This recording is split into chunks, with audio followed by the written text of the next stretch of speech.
My grandmother's innocent question at Sunday dinner shattered my world in 88 words. "Serafina, dear, how are you managing that beautiful apartment downtown? Your trust fund must be helping tremendously." The room fell silent. My parents exchanged panicked glances. My brother Marcus choked on his wine. Trust fund. What trust fund? I had been working 3 jobs, eating ramen for months, struggling to pay rent while my family lived comfortably. Grandma's confused expression told me everything. They had been lying to me for years, and somehow my inheritance had vanished into thin air. Hey everyone! Before we dive into this family drama that completely turned my life upside down, let me know where you are watching from in the comments below. If you have ever dealt with family betrayal or financial deception, this story is going to hit close to home. Make sure to hit that like button and subscribe because this revenge story gets absolutely wild and you will not want to miss how I exposed every single lie they told me. Trust me, the justice served at the end will leave you speechless. The next morning, I called in sick to work and drove straight to the law office that had handled my grandfather's estate. My hands shook as I requested copies of all documents related to his will. Margaret Thornfield, the elderly secretary, remembered me from the funeral 5 years ago. "Oh, honey, you look just like your grandfather," she said warmly, pulling thick manila folders from filing cabinets. "He was so proud of setting up that education trust for you. $200,000, if I remember correctly." $200,000.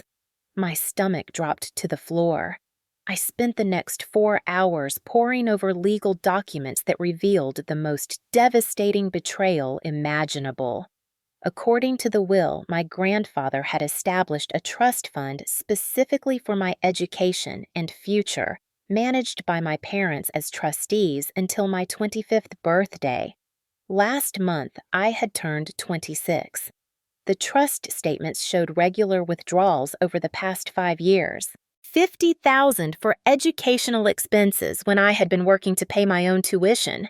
$30,000 for approved living arrangements, while I had been subletting a studio apartment with 3 roommates. $20,000 for career development opportunities during the year I had been unemployed and eating at food banks. Every single withdrawal had been authorized by my mother's signature, but the most shocking discovery came in the form of bank statements I found tucked behind the legal documents. My brother Marcus had received a graduation gift of $75,000 the same week I had been denied a small loan to fix my car. My parents had purchased a new boat last summer, $28,000 charged to the trust account with the memo, "Family Recreational Therapy for Beneficiary." I photographed every document with trembling hands. The evidence was overwhelming and undeniable. While I had been struggling to survive working double shifts at a coffee shop and freelancing until midnight, my own family had been systematically stealing my inheritance and using it to fund their comfortable lifestyle. The betrayal cut deeper than any romantic heartbreak I had ever experienced. These were the people who had raised me, who had looked me in the eye while I stressed about rent money, who had lectured me about fiscal responsibility while literally stealing my financial security. But what made it worse was the elaborate deception they had maintained. Family dinners where they expressed concern about my finances, birthday cards with $20 bills and notes about wishing they could help more. Conversations where they suggested I was irresponsible with money and needed to learn the value of hard work. I remembered last Christmas when I had apologized for bringing a homemade gift instead of something store-bought, and my mother had patted my hand condescendingly, saying, "Oh, sweetheart, it is the thought that counts. We understand you are doing your best with your limited resources." Limited resources. They had created my limited resources by stealing what was rightfully mine. That evening, I sat in my tiny apartment surrounded by photocopied evidence of 5 years of systematic theft and made a decision that would change everything.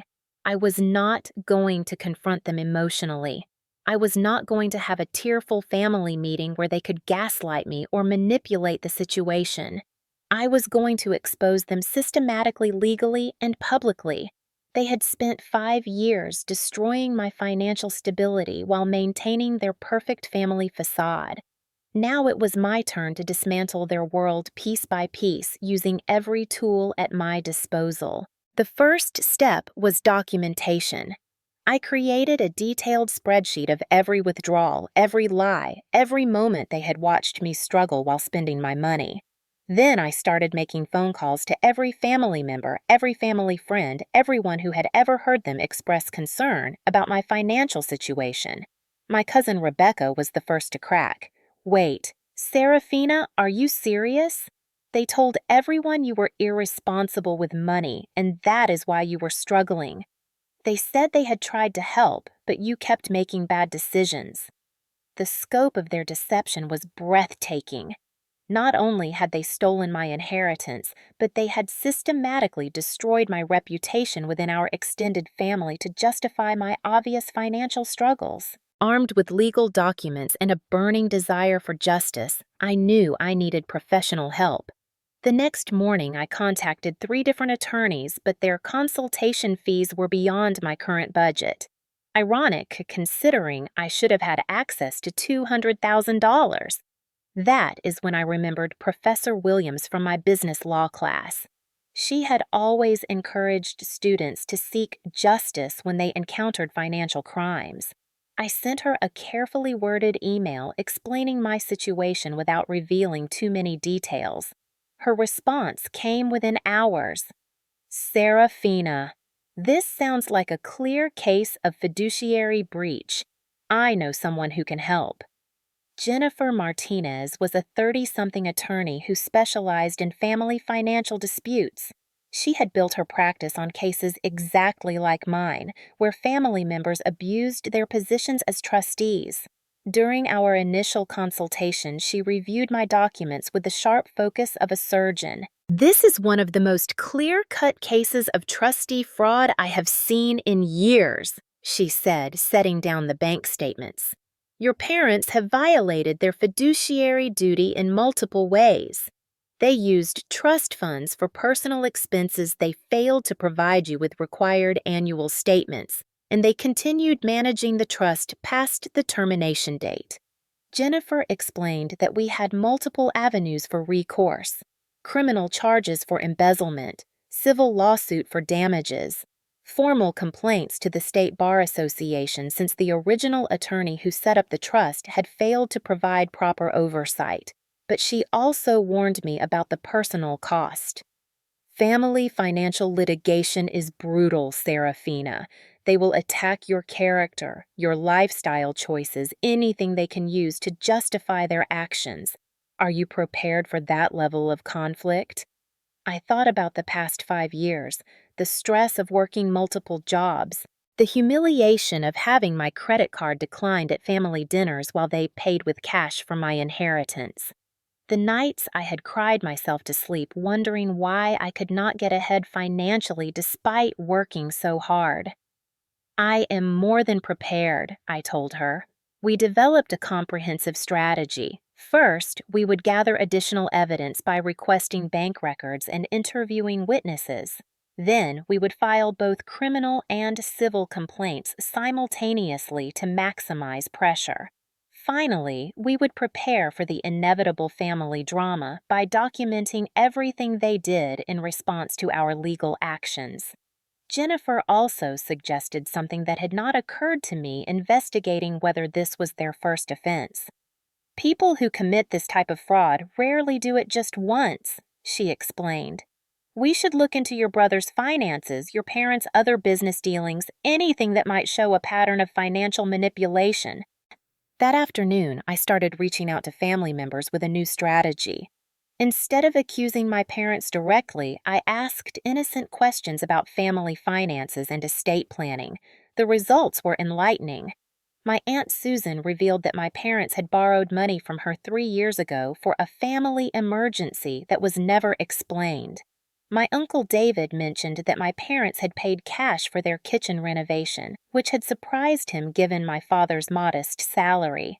My cousin Michael said my parents had offered to pay for his wedding photography, which had seemed unusually generous at the time. Each conversation added another piece to the puzzle. My parents had been living well above their means for years, and they had been funding their lifestyle with my inheritance while maintaining the appearance of financial responsibility. But the most shocking revelation came from my grandmother during a carefully planned phone call. I asked her about my grandfather's intentions when he set up the trust, framing it as curiosity about family history. "Oh, your grandfather was very specific about that money," she said. "He made your parents promise it would only be used for your education and your future security. He was worried about your parents' spending habits even then. That is why he set up the trust instead of just leaving you the money directly." My grandfather had predicted this betrayal and had tried to protect me. The trust structure was supposed to prevent exactly what my parents had done. But they had found ways to manipulate the system, and the overseeing attorney had failed to provide proper supervision. That night, I called Jennifer with the new information. We now had evidence of intent pattern of behavior and multiple witnesses who could testify about my parents' deceptive practices. "Serafina," Jennifer said, "I think we have enough evidence to proceed with formal charges. Are you ready to blow up your family?" I looked around my tiny apartment at the second-hand furniture and the empty refrigerator and thought about my parents sitting in their comfortable home, probably planning their next vacation funded by money that should have been securing my future. "Let us do this," I said. The decision to move forward with legal action meant I needed support both emotionally and practically. Jennifer recommended that I build a network of allies before we served papers because my family's reaction would likely be swift and brutal. My first call was to my cousin Rebecca, who had already cracked about my parents' lies regarding my financial responsibility. Rebecca was a few years older than me, married with 2 kids, and had always been the rebel in our family. When I explained the full scope of what I had discovered, her response was immediate and fierce. "Those absolute monsters," she said. "Serafina, I cannot believe they have been stealing from you this entire time. What can I do to help?" Rebecca became my first official ally. She agreed to document any conversations family members had with her about the situation, and she offered her guest room if I needed somewhere to stay during the legal proceedings. More importantly, she volunteered to help me investigate other potential victims within our extended family. "If they did this to you, they have probably done it to others," Rebecca pointed out. "Remember when Aunt Linda died and there was all that confusion about her jewelry collection? Your mom was the one handling the estate distribution." This observation led to my next ally, my cousin James, Aunt Linda's son. When I carefully broached the subject of his mother's estate, his response confirmed Rebecca's suspicions. "I always wondered about that," James said. "Mom specifically told me she was leaving me her diamond ring collection, but when your mother handled the distribution, she said the rings had been sold to pay estate debts, but the estate was actually in good shape financially." James agreed to meet with Jennifer to discuss whether his situation was related to mine. During that meeting, we discovered that my parents had been involved in estate management for several deceased family members over the past decade, and there were irregularities in multiple cases. My network was growing, but I needed someone inside the family who could observe my parents' current behavior without suspicion. That is when I reached out to my youngest cousin Emma, who was only 19 and still lived at home with my aunt and uncle next door to my parents. Emma had always been the family gossip, innocently reporting on everyone's drama without realizing the implications.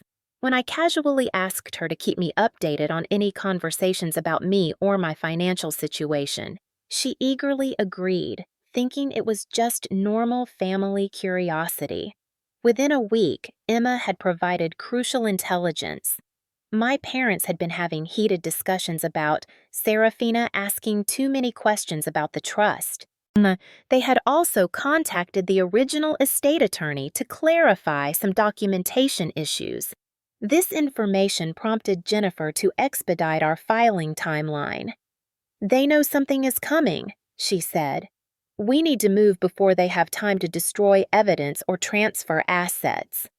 But the most valuable ally came from an unexpected source. During one of my conversations with the estate attorney's secretary, Margaret, she mentioned that a young paralegal named David Chen had been asking questions about trust administration procedures. Wait, David Chen. I remembered that name from family conversations. He was the son of my parents' accountant, and he had recently started working at a law firm that specialized in financial crimes.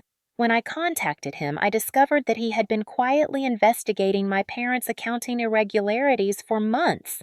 "Your father has been my dad's client for 15 years, David explained during our covert meeting at a coffee shop downtown. "About 6 months ago, my dad started noticing discrepancies in your parents' tax filings. Income that did not match their known sources' deductions that seemed questionable. My dad mentioned it to me because he was uncomfortable but did not want to lose a long-term client. David had been conducting his own investigation and his findings were damning. My parents had been reporting trust distributions as personal income on their tax returns, which was illegal. They had also claimed fraudulent business deductions related to trust management expenses that were actually personal vacations and purchases. I have been waiting for someone to file a formal complaint," David said. "My dad cannot take action without a complainant, but if you move forward, he is willing to cooperate with the investigation." With David's evidence and his father's testimony, we now had a case that extended beyond simple trust violations. My parents had committed tax fraud, which carried federal criminal penalties. Jennifer was ecstatic when I reported these developments. "Serafina, you have built an incredible case here. We have multiple victims, multiple types of fraud, and witnesses who span several years of criminal behavior. This is not just about recovering your inheritance anymore. This is about stopping a pattern of financial abuse." But she also warned me that the stronger our case became, the more desperate my parents' response would likely be. They are going to realize that their legal exposure is significant. People in that situation sometimes do desperate things. As if to prove her point, Emma called me that evening with disturbing news. "Serafina, your parents had another meeting with Uncle Robert and Aunt Patricia today. I heard them talking about managing the family narrative and something about Serafina's mental health issues." Mental health issues. They were planning to attack my credibility by claiming I was unstable. They also mentioned something about getting character references from your former employers. Emma continued. "Your mom said something about demonstrating a pattern of irresponsible behavior." I felt a chill run down my spine. They were not just going to defend themselves, they were going to systematically try to destroy my reputation and credibility before I could expose their crimes. That night, I called an emergency meeting with my entire Alliance network. Rebecca, James, David, and Jennifer all gathered at Rebecca's house to plan our counter strategy. "They are moving to discredit you," Jennifer explained to the group. "This is actually good news for us because it demonstrates consciousness of guilt, but it also means we need to be prepared for them to attack Serafina personally." We developed a comprehensive plan to protect my reputation and strengthen our case. Rebecca would reach out to extended family members to document my parents' previous statements about my financial irresponsibility. James would investigate other estate irregularities. David would coordinate with his father to prepare tax fraud documentation. And I would gather character references from employers, professors, and friends who could testify to my mental stability and work ethic. But as we finalized our strategy, I realized that we were preparing for total war with my own family. There would be no going back from this point. Once we filed papers, I would lose my parents, probably my brother, and possibly other family members who would side with them. Looking around at my chosen family of allies, I felt something I had not experienced in years: genuine support from people who believed in my worth and were willing to fight for my justice. "Are you ready for this?" Jennifer asked me as we prepared to leave. I thought about my grandfather's intentions, about 5 years of struggling while they lived comfortably on my inheritance, about all the future victims who would be protected if we stopped their pattern of financial abuse. "Let us take them down," I said. We filed papers on a Tuesday morning in November. Jennifer had coordinated simultaneous filings: civil lawsuit for trust violations, criminal complaint for embezzlement, and federal tax fraud allegations through David's father's cooperation. Our network was ready, our evidence was overwhelming, and I felt confident that justice would finally be served. The first sign of trouble came 48 hours later when Rebecca called me, her voice shaking with anger. "Serafina, I am so sorry. I cannot believe what just happened." My stomach dropped. "What do you mean?" "Your parents showed up at my house this morning with a lawyer. They had documentation that I signed years ago when I helped them with some estate paperwork for Aunt Linda. Apparently, I unknowingly signed documents that made me complicit in some of the financial irregularities. Their lawyer says I could face criminal charges if I continue cooperating with your case." I felt the world tilt beneath me. "Rebecca, what kind of documentation?" "I do not understand all the legal language, but apparently when I witnessed some signatures and helped organize paperwork, I became legally responsible for ensuring the accuracy of the information. If the court determines that I should have known the distributions were fraudulent, I could be charged as an accessory." Rebecca was crying now. "Serafina, I have 2 kids and a mortgage. I cannot risk criminal charges. I am so sorry, but I have to withdraw from your case." I hung up feeling nauseous. Jennifer had warned me that my parents would fight back, but I had not anticipated them targeting my allies with legal threats. The next blow came the following day. James called to inform me that he was also withdrawing his cooperation. My parents had approached him with evidence that his mother's estate had actually been properly handled, and his missing jewelry had been donated to charity according to a previously unknown codicil in her will. "They showed me documentation with my mother's signature," James said apologetically. "I cannot pursue legal action against them when it turns out they were acting properly according to her wishes." 2 allies down in 2 days. But the devastating betrayal came from the person I had trusted most. David called me Friday afternoon, his voice professionally distant in a way that immediately raised red flags. "Serafina, I need to inform you that I am withdrawing from your case effective immediately." "David, what happened? Did they threaten you too?" "Not exactly. It turns out that my investigation of your parents' tax returns revealed some irregularities, but not the kind we initially thought. After consulting with additional tax experts, it appears that your parents' reporting methods, while unusual, were actually within legal parameters." I could not believe what I was hearing. "David, you showed me the evidence yourself. The fraudulent business deductions, the unreported trust income. How can that suddenly be legal?" "Tax law is complicated, Serafina.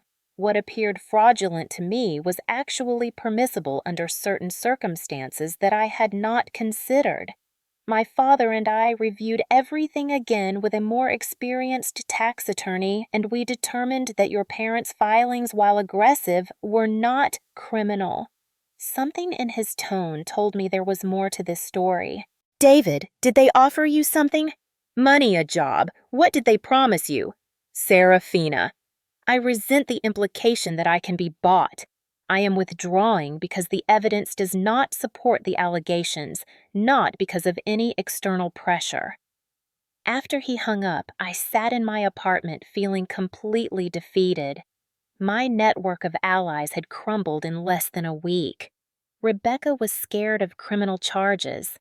James believed his mother's estate had been properly handled. David claimed the tax evidence was not actually fraudulent. I called Jennifer immediately. "This is not unusual," she said, though her voice carried concern. "Family financial cases often involve pressure tactics designed to isolate the plaintiff. However, David's sudden reversal is particularly suspicious. Tax law does not change overnight, and the evidence he showed us was quite clear." "So what do we do now?" "We investigate David's reversal more carefully. In my experience, when someone completely changes their professional opinion within a week, there is usually financial motivation involved." Jennifer suggested that I hire a private investigator to look into David's recent financial activities and professional relationships. It was an expense I could barely afford, but I was too deep into this fight to quit now. The investigator's report arrived 3 days later, and it confirmed my worst fears.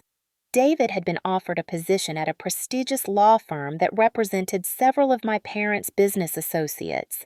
The offer had been made the day before he called to withdraw from my case. Additionally, his father's accounting firm had signed a lucrative consulting contract with a company owned by my uncle Robert. David had not just been bought, he had been strategically recruited to sabotage my case from the inside. But the investigator's report also revealed something else. David's original evidence about the tax fraud had been copied and saved before he withdrew his cooperation. The private investigator had obtained copies of the documents from a source within David's former law firm. "Serafina," Jennifer said when we reviewed the new evidence, "David's betrayal might actually strengthen our case. We now have evidence of witness tampering and conspiracy to obstruct justice. Your parents have not just committed the original financial crimes, they have also committed new crimes in their attempts to cover up the original ones." I felt a surge of renewed determination. My family had systematically betrayed me, stolen from me, and then tried to destroy my case by manipulating my allies. But their desperate tactics had also revealed the extent of their criminal enterprise. "What is our next step?" I asked. "We go nuclear," Jennifer replied. "We file additional charges for witness tampering, conspiracy, and obstruction of justice. And we do it publicly with media coverage so they cannot continue manipulating witnesses behind closed doors." That evening, I called Emma to check on family dynamics. What she told me confirmed that my parents were feeling the pressure. "Your parents have been meeting with lawyers every day this week," Emma reported, "and your mom has been crying a lot. She told my mom that you are trying to destroy the family over money and that they never expected such cruelty from their own daughter." Cruelty. They had stolen my inheritance, destroyed my financial security, and sabotaged my legal case, but I was the one being cruel. "Emma, have they mentioned anything about settling the case or offering to pay me back?" "Actually, yes. I heard your dad on the phone yesterday talking about making this go away and something about what it would take to satisfy her." This was the first indication that they might be willing to negotiate. But after what they had done to my allies, I was no longer interested in a quiet settlement that would allow them to escape accountability for their crimes. They had made this personal when they decided to destroy my support network. Now I was going to make sure everyone knew exactly what kind of people they really were. Jennifer and I spent the weekend developing what she called an evidence fortress strategy. Since my parents had successfully eliminated my original witnesses, we needed to build a case so strong that it did not rely on testimony from family members who could be intimidated or bought. "We are going to focus on documentary evidence that cannot be disputed," Jennifer explained. "Bank records, legal documents, official filings. Things that speak for themselves without requiring witness interpretation." Our first breakthrough came from an unexpected source. Margaret, the secretary at the estate attorney's office, called me Monday morning with information that changed everything. "Serafina, dear, I have been thinking about your situation all weekend. When you mentioned that trust fund, it reminded me of something unusual that happened about 3 years ago. Margaret explained that my parents had requested copies of all trust documents claiming they needed them for tax purposes. But the unusual part was that they had specifically requested copies without the original attorney's oversight notes and restrictions. Your grandfather was very specific about the limitations on trust distributions, Margaret continued. The attorney at the time made detailed notes about what expenses would and would not be permitted, but your parents requested clean copies without those annotations. This was huge. It meant my parents had deliberately obtained documentation that omitted the restrictions my grandfather had placed on the trust, allowing them to justify improper distributions. Jennifer immediately filed a subpoena for the complete trust file, including all annotations and communications. When the documents arrived, they revealed a level of premeditation that was stunning. The original trust documents contained explicit restrictions funds could only be used for education expenses, housing directly related to education and career development activities that were pre-approved in writing. Every distribution my parents had made violated these explicit restrictions. But even more damning were the attorney's notes from meetings with my parents. 3 years ago, they had tried to have the trust terms modified to allow more flexibility in distributions. When the attorney refused, citing my grandfather's specific intentions, my parents had requested the simplified documents and stopped using that law firm for trust administration. Serafina, this demonstrates clear intent to circumvent the trust restrictions, Jennifer said as we reviewed the files. They knew they were violating the terms, and they deliberately removed legal oversight to continue their fraudulent activities. Armed with this new evidence, Jennifer contacted the district attorney's office to discuss criminal charges. The prosecutor assigned to our case was Sarah Mitchell, a veteran financial crimes attorney who specialized in family fraud cases. "This is one of the more egregious cases I have seen," Sarah told us during our meeting. "The level of premeditation and the systematic nature of the fraud are remarkable. We are looking at multiple felony charges for each defendant." Sarah also informed us that the investigation had expanded beyond my parents. The district attorney's office was now looking into the law firm that had provided the simplified trust documents, the accounting firm that had prepared fraudulent tax returns, and several business associates who might have knowingly participated in money laundering activities.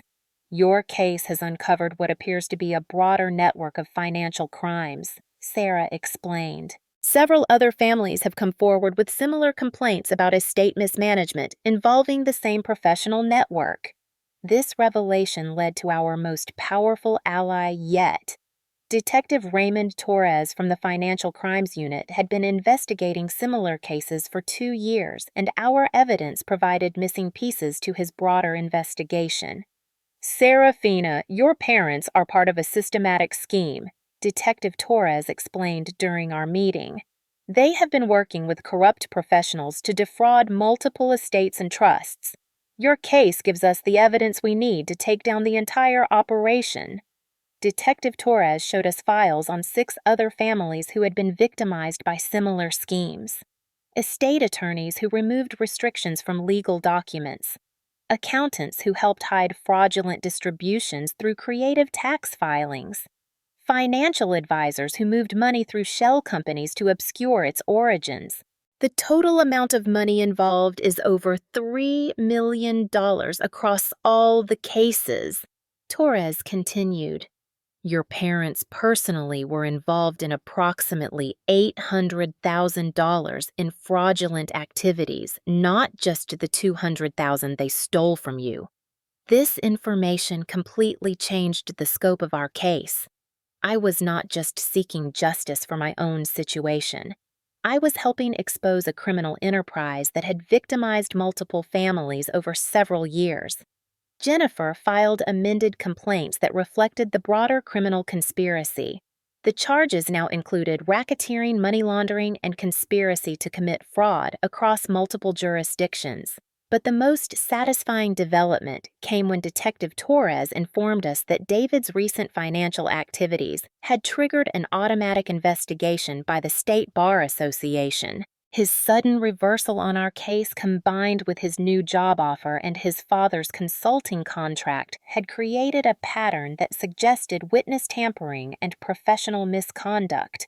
David is now under investigation for ethics violations, Torres explained. If the Bar Association determines that he deliberately misrepresented evidence or participated in witness tampering, he could lose his license to practice law before his career even begins. The irony was beautiful. David had betrayed our case in hopes of advancing his legal career, but his betrayal had actually destroyed his professional future. As we prepared for the formal charges to be filed, Jennifer warned me that my parents would likely make one final attempt to avoid prosecution. They are going to offer to settle for the full amount plus damages, she predicted. They might even offer to cooperate against their co-conspirators in exchange for reduced charges. Are you prepared to consider a settlement at this point? I thought about the past 6 months, the discovery of the theft, the betrayal by family members who should have protected me, the systematic attempts to destroy my credibility and sabotage my case, the revelation that they had been part of a broader criminal enterprise that had hurt multiple families. Jennifer, this stopped being about money a long time ago. This is about justice and making sure they cannot hurt anyone else. That is what I hoped you would say, she replied with a smile. Because Sarah Mitchell just called. The grand jury has agreed to hear our case next week. I was finally going to have my day in court, and my parents were going to face the full consequences of their crimes. The grand jury indictment came down on a cold December morning, and it was more comprehensive than I had ever imagined. My parents were charged with 12 felony counts each, including embezzlement, fraud, money laundering, conspiracy, and witness tampering. The total damages across all victims exceeded $4 million when investigators uncovered additional fraudulent activities dating back nearly a decade. But the morning of the indictment brought something I had not expected: my mother's phone call. "Serafina, please, we need to talk.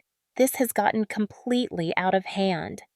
For the first time in 8 months, I heard genuine desperation in her voice, rather than the manipulative tone she had used throughout our legal battle. "You have destroyed our family over money," she continued. "Your father might go to prison for 20 years. Is that really what you want?" The question hung in the air between us. Was that what I wanted 8 months ago? I would have said no. I had just wanted my inheritance and an acknowledgement of what they had done. But they had chosen escalation at every step. They had attacked my allies, manipulated evidence, and tried to destroy my reputation rather than simply admitting their mistakes and making restitution. Mom, you had dozens of opportunities to make this right. You could have admitted what you did when Grandma asked about the trust fund. You could have offered restitution when I first discovered the theft. You could have cooperated when we filed the initial complaint. Instead, you chose to attack me and everyone who tried to help me. We were trying to protect the family. Your grandfather's money was supposed to benefit everyone, not just you. Even now, facing prison time, she could not admit that they had stolen from me. In her mind, they had been redistributing family wealth according to their own judgment rather than stealing my inheritance. The criminal trial began in March and lasted 3 weeks. The evidence was overwhelming, and the prosecution had cooperated witnesses from the broader financial crimes network who testified about the systematic nature of the fraud scheme. David, facing disbarment and potential criminal charges of his own, had agreed to testify about the witness tampering attempts in exchange for a reduced sentence. Watching him on the witness stand admitting to betraying my case for financial gain was one of the most satisfying moments of the entire process. The jury deliberated for less than 6 hours before returning guilty verdicts on all major charges. My father was sentenced to 12 years in federal prison. My mother received 8 years. Their co-conspirators, including the corrupt estate attorney and the accounting firm partners, received sentences ranging from 5 to 15 years. But the criminal conviction was only part of the justice served. The civil lawsuit resulted in a judgment of over $800,000 in my favor, representing not just the original inheritance, but also punitive damages for the systematic nature of their fraud. Their house was sold to pay restitution. Their retirement accounts were seized. Their boat was auctioned. The professional consequences extended throughout their network. 3 law firms lost their licenses to practice. 2 accounting firms were shut down by regulatory agencies. The estate planning attorney who had facilitated document manipulation was disbarred and faced separate criminal charges. Most importantly, the investigation had protected future victims. The systematic scheme that had operated for nearly a decade was permanently dismantled, and new oversight procedures were implemented to prevent similar fraud in estate and trust management. But the personal transformation was what mattered most to me. Rebecca, who had initially been intimidated into withdrawing her support, reached out after the conviction to apologize and rebuild our relationship. She had been genuinely terrified of criminal charges, and once she understood that my parents had been manipulating her just as they had manipulated me, she became one of my strongest supporters. "Serafina, I am so proud of you for seeing this through," she said during one of our coffee meetings. "You could have taken a settlement and walked away, but you made sure they could not hurt anyone else." James also reconnected with me, and we discovered that his mother's estate had indeed been mismanaged, despite the documentation my parents had produced. The charitable donation of her jewelry had actually been a sale to a pawn shop, with the proceeds going into my parents' personal accounts. James filed his own criminal complaint and recovered most of his mother's missing assets. Even Emma, who had been caught between family loyalties throughout the investigation, eventually thanked me for exposing the truth. "I did not understand what was happening at first," she admitted. "But watching how your parents treated you during the trial, seeing how they tried to destroy your reputation, rather than just admitting they were wrong, made me realize what kind of people they really are." Detective Torres invited me to speak at a law enforcement conference about financial crimes within families. Standing before an audience of investigators and prosecutors sharing my story to help them recognize similar patterns in their own cases felt like the ultimate validation of everything I had endured. Family financial crimes are particularly devastating because they destroy trust in the people who are supposed to protect us, I told the audience. But they are also solvable when victims have the courage to seek justice and when law enforcement takes these crimes seriously. 6 months after the trial ended, I used part of my recovered inheritance to start a nonprofit organization that provides legal assistance to families dealing with estate and trust fraud. We have already helped 12 families recover stolen assets and expose fraudulent schemes. The work is emotionally challenging because every case reminds me of my own experience, but it is also deeply fulfilling. Last month, we helped an elderly widow recover $300,000 that her son had stolen from her deceased husband's pension fund. Watching her relief when we proved the theft and secured restitution reminded me why this fight had been worth every difficult moment. My relationship with my extended family has been complicated but ultimately strengthened. Some relatives initially blamed me for destroying the family, but as more details about my parents' criminal activities became public, most family members came to understand that I had exposed problems that needed to be addressed. My grandmother, now 92, calls me every Sunday to check on my work and my life. During one recent conversation, she said something that brought tears to my eyes. "Your grandfather would be so proud of you, Serafina. He set up that trust to protect your future, but you protected the future of so many other families. That is exactly the kind of person he hoped you would become. Today, I live in a beautiful apartment downtown, the kind of place I dreamed of during those years of struggling with multiple jobs and ramen dinners. But more importantly, I wake up every morning knowing that I chose justice over comfort, truth over family peace and protection of others over personal convenience. The money was never really about the money. It was about the principle that people should be held accountable for their actions even when those people are family members. It was about ensuring that victims have voices and that criminals face consequences regardless of their relationships to their victims. Looking back on this entire experience, I realized that my parents gave me something more valuable than the inheritance they stole. They taught me that I am capable of fighting for myself and for others, even when the odds seem impossible. They showed me that justice is worth pursuing even when it comes at great personal cost. Have you ever been in a situation where family members betrayed your trust in ways that seemed unforgivable? How did you find the strength to stand up for yourself when it meant potentially losing relationships that mattered to you? I would love to hear your experiences in the comments below because I know many of you have faced similar challenges with family financial manipulation or other forms of betrayal. If this story resonated with you, please hit that like button to help others find it and make sure to subscribe for more real-life stories about standing up for yourself and seeking justice. Share this video with anyone who might be dealing with family financial abuse because knowledge is power, and knowing that others have successfully fought back can provide hope and inspiration. Thank you for taking this journey with me, and remember that you deserve to be treated with honesty and respect by everyone in your life, especially the people who claim to love you. Sometimes the most loving thing you can do is refuse to enable destructive behavior, even when that refusal comes with difficult consequences. Your worth is not determined by how others treat you, but by how you choose to respond when that treatment falls short of what you deserve.